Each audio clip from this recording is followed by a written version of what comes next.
से खर्चा हम करवाइले। कैसे चले की कार्ड फुल व्यवस्था बा हो। पार्लर में जाइए ड्यूटी बढ़ाइए लइकन से खर्चा हम करवाइले। बॉबी बनारस के पान भइलू, बॉबी बनारस के पान भइलू। अच्छा।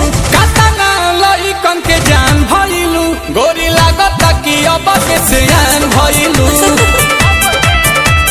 सच में तो गोरी लागत कि अब के सियान भइलू।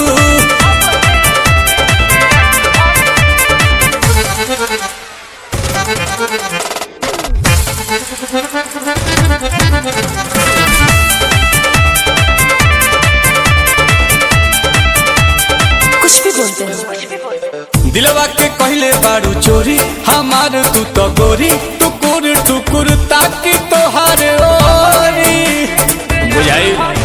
लेकोमी के लिपस्टिक लगाइले लोटस के फेशियल कराइले।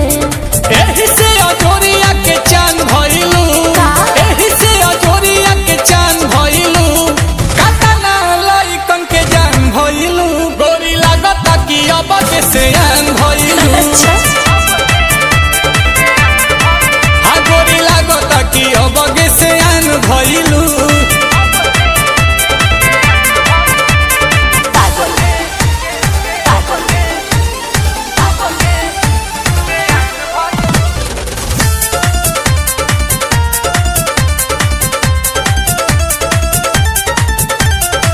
पेन्हले बारांड बाड़ू गुची करेलू बात ऊंची बवाल बाटी मांड तहार बूची। बिकिनी हॉल के कहल हो करता रानील कमल हो। हे जोहरी हीरा के खान भइलू, हे जोहरी हीरा के खान भइलू। कतना लहिकन के जान भइलू। गोरी लागत कि अब के सियान भइलू। हो गोरी लागत कि अब के सियान भइलू।